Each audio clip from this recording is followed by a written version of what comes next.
Welcome back to my channel. ಹೊಸದಾಗಿ channel ನೋಡ್ತಾ ಇದ್ದರೆ ಸಬ್ಸ್ಕ್ರೈಬ್ ಮಾಡಿಕೊಂಡು ಸಪೋರ್ಟ್ ಮಾಡಿ. ಸಚ್ಚಿದಾನಂದ ಸಾಯಿನಾಥ್ಗೆ ನಮಸ್ಕಾರ ಮಾಡುತ್ತಾ ಸಾಯಿನಾಥರ ಅನುಗ್ರಹ ಎಲ್ಲರ ಮೇಲೂ ಇರಲಿ ಅಂತ ವಿಡಿಯೋ ಪ್ರಾರಂಭ ಮಾಡ್ತಾ ಇದ್ದೀನಿ.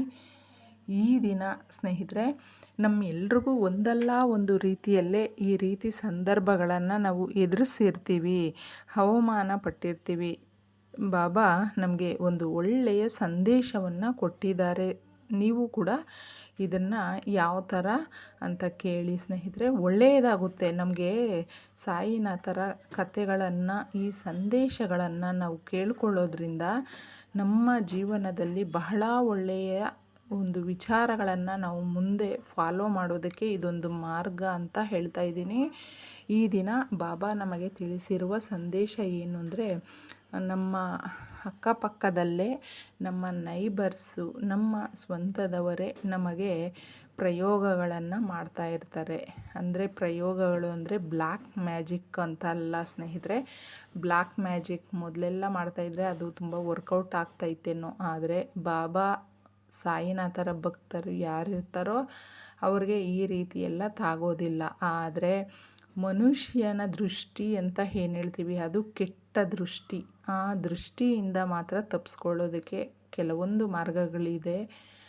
ಆ ದೃಷ್ಟಿ ಏನಾದರೂ ತಾಗಿದ್ರೆ ಯಾವ ಥರ ಪ್ರಭಾವ ಬೀರುತ್ತೆ ಅನ್ನೋದು ಇಲ್ಲಿ ಹೇಳ್ತೀನಿ. ಇಬ್ಬರು ನೈಬರ್ಸ್ ಇರ್ತಾರೆ ಸ್ನೇಹಿತರೆ. ಒಬ್ಬರು ಸ್ವಂತ ಮನೆ, ಇನ್ನೊಬ್ಬರು ಬಾಡಿಗೆ ಮನೆ ಇರುತ್ತೆ. ಆ ಬಾಡಿಗೆ ಮನೆಯಲ್ಲಿ ಇರುವಂಥ ಆ ತಾಯಿ ಸ್ವಲ್ಪ ದಿನ ಈ ಅಕ್ಕಪಕ್ಕದಲ್ಲೇ ಇರ್ತಾರಲ್ವ, ಮಾತಾಡ್ತಾ ಇರ್ತಾರೆ. ನಾವುಗಳು ನೋಡಿರ್ತೀವಿ, ಅಕ್ಕಪಕ್ಕದಲ್ಲಿ ಹೊಸ್ದಾಗಿ ಬಂದಾಗ ಟಿಫನ್ ಆಯಿತಾ, ಚೆನ್ನಾಗಿದ್ದೀರಾ, ಈ ರೀತಿ ಮಾತಾಡ್ತಾ ಇದ್ದರೆ ಹಾಗೆ ಸ್ವಲ್ಪನೇ ಅವರು ಆತ್ಮೀಯರಾದರೆ, ಕ್ಲೋಸ್ ಆದರೆ ಪ್ರತಿಯೊಂದನ್ನು ನಾವು ಶೇರ್ ಮಾಡ್ಕೊಳ್ತೀವಿ. ಅಂದರೆ ನಮ್ಮ ಮನಸ್ಸಿನ ಭಾರ ಇಳಿಸ್ಕೊಳ್ಳೋದಕ್ಕೆ ಮನಸ್ಸಲ್ಲಿ ಏನೋ ಒಂದು ದುಗುಡ ಇರುತ್ತೆ. ಯಾರ ಹತ್ರ ಆದರೂ ಹೇಳ್ಕೊಂಡ್ರೆ ತುಂಬ ಚೆನ್ನಾಗಿರುತ್ತೆ ಅಂತಂದ್ಬಿಟ್ಟು ನಾವುಗಳು ಹೇಳ್ಕೊಳ್ಳೋದಕ್ಕೆ ಪ್ರಾರಂಭ ಮಾಡಿಬಿಡ್ತೀವಿ. ಅಂದರೆ ಪ್ರತಿಯೊಂದನ್ನು ಹೇಳ್ಕೊಂಡ್ಬಿಡ್ತೀವಿ ಸ್ನೇಹಿತರೆ. ಅದೇ ಥರನೇ ಆ ಬಾಡಿಗೆ ಮನೆಗೆ ಬಂದಿರುವಂಥ ಆ ತಾಯಿ ಎಲ್ಲವನ್ನು ಈ ಸ್ವಂತ ಮನೆಯಲ್ಲಿ ಇರುವಂಥವ್ರಿಗೆ ಎಲ್ಲ ಹೇಳ್ಕೊಳ್ತಾ ಇರ್ತಾಳೆ. ನಮ್ಮ ಮನೆಯಲ್ಲಿ ಈ ರೀತಿ ತೊಂದರೆ ಇದೆ, ಇಷ್ಟು ಸಾಲ ಮಾಡ್ಕೊಂಡಿದ್ದೀವಿ, ಈ ರೀತಿ ಮನೆಯಲ್ಲಿ ಜಗಳ ಆಗುತ್ತೆ, ಪ್ರತಿಯೊಂದನ್ನು ಹೇಳ್ಕೊಂಡು ಬಿಡ್ತಾಳೆ. ಅಂದರೆ ಇದು ಒಂಥರ ಸಹಜ ಸ್ನೇಹಿತರೆ.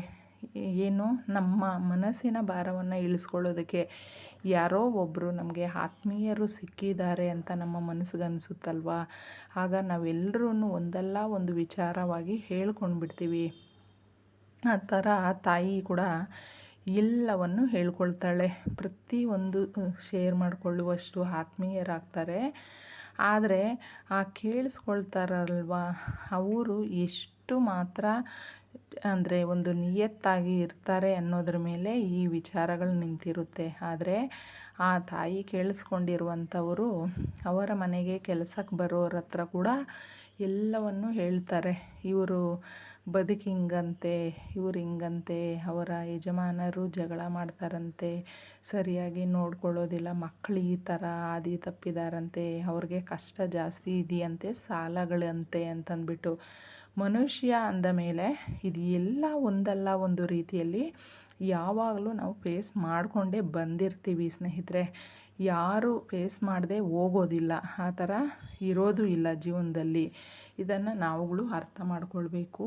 ಆ ತಾಯಿ ಆ ಥರ ಆ ಮನೆಗೆ ಬರುವ ಕೆಲಸದವರ ಹತ್ರ ಎಲ್ಲ ಇವರ ಬಗ್ಗೆ ತುಂಬ ಕೀಳಾಗಿ ಹೇಳ್ಕೊಳ್ತಾ ಒಂದು ಟೈಮನ್ನು ಒಂದು ಟೈಮ್ ಪಾಸ್ ಅಂತ ಹೇಳ್ತೀವಲ್ಲ, ಆ ಥರ ಹೇಳ್ಕೊಳ್ತಾ ಇದ್ದರು. ಅವರು ಸುಮ್ಮನೆ ಬಂದು ಹೋಗ್ತಾರೆ. ಅವರು ಒಂದು 2-3 ಮನೆಗಳಲ್ಲಿ ಮಾಡ್ಕೊಳ್ತಾ ಇರ್ತಾರೆ ಕೆಲಸ.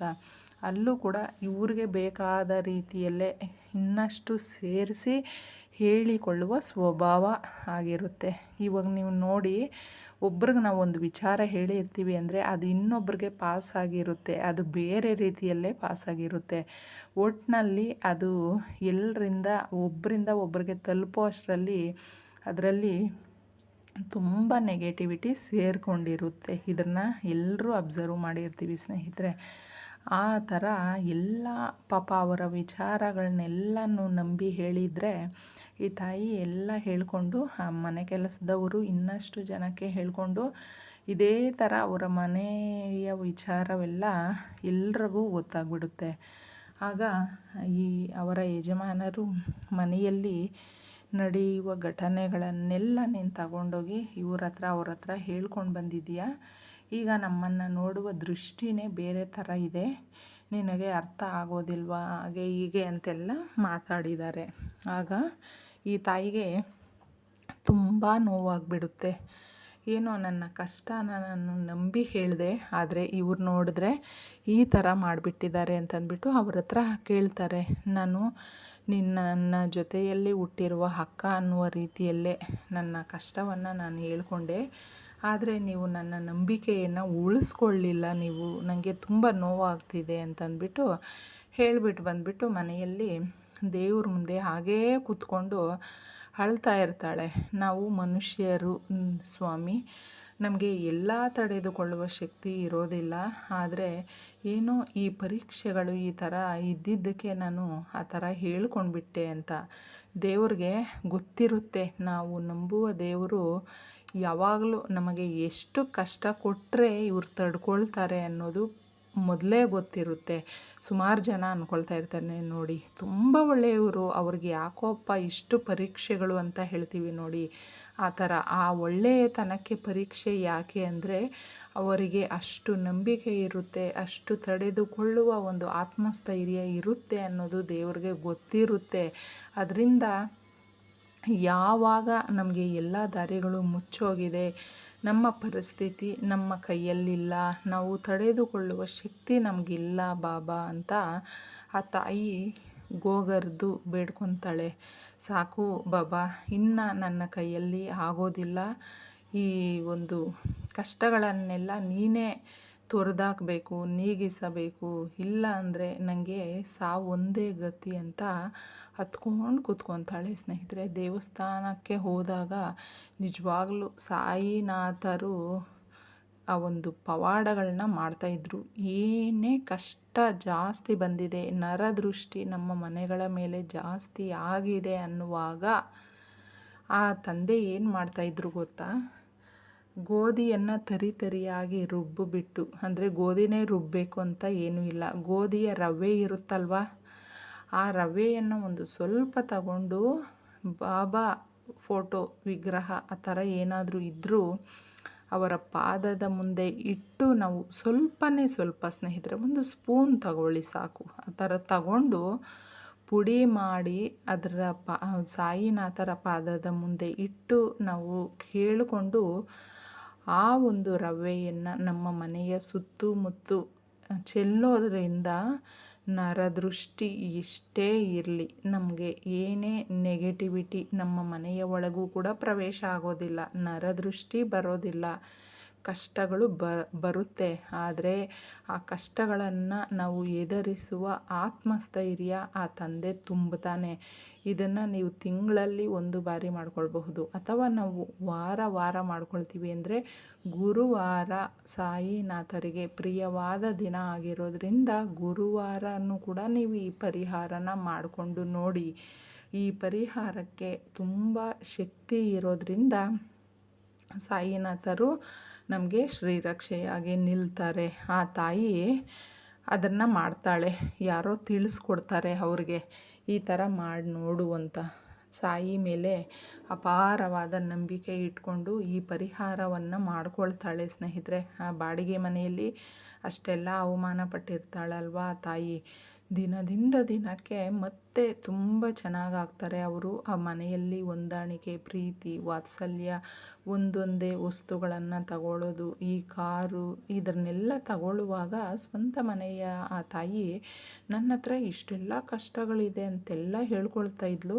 ಈಗ ಕಾರ್ ತಗೊಳ್ಳುವಷ್ಟು ವ್ಯವಸ್ಥೆ ಆಗಿದೆ. ಅಂದರೆ ನಾವು ಎಷ್ಟೇ ದೊಡ್ಡ ಮನೆಯಲ್ಲಿದ್ದರೂ, ನಾವು ಎಷ್ಟೇ ಶ್ರೀಮಂತರಾಗಿದ್ರೂ ನಮ್ಮ ಅಕ್ಕಪಕ್ಕದಲ್ಲಿ ಇರುವವರು, ನಮ್ಮ ಸ್ವಂತದವರು ಸ್ವಲ್ಪ ಒಂದು ಹೆಜ್ಜೆ ಮುಂದೆ ಹೋದರೂ ಕೂಡ ನಮಗೆ ತಡ್ಕೊಳ್ಳೋದಕ್ಕಾಗೋದಿಲ್ಲ.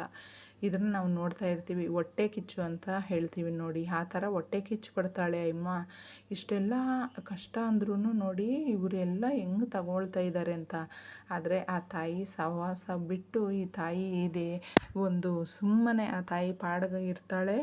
ಏನು ಕಷ್ಟಗಳು ಹೇಳ್ಕೊಳ್ದೆ ಮುಂದೆ ಒಂದೊಂದೇ ಬದಲಾವಣೆ ಈ ಪರಿಹಾರ ಮಾಡ್ಕೊಂಡ್ಮೇಲೆ ಆಗ್ತಾ ಬರುತ್ತೆ ಸ್ನೇಹಿತರೆ. ಅಂದರೆ ಕಷ್ಟಗಳು ನಮಗೆ ಕೈ ಮೀರಿದಾಗ ಈ ಪರಿಹಾರನ ನಾವುಗಳು ಮಾಡಿಕೊಂಡಾಗ ಬಹಳ ಒಳ್ಳೆಯದಾಗುತ್ತೆ. ಸಾಯಿನಾಥರ ಶ್ರೀರಕ್ಷೆ ನಮ್ಮ ಎಲ್ಲರ ಮೇಲೂ ಇರುತ್ತೆ ಅನ್ನುವ ಒಂದು ಸಂದೇಶ.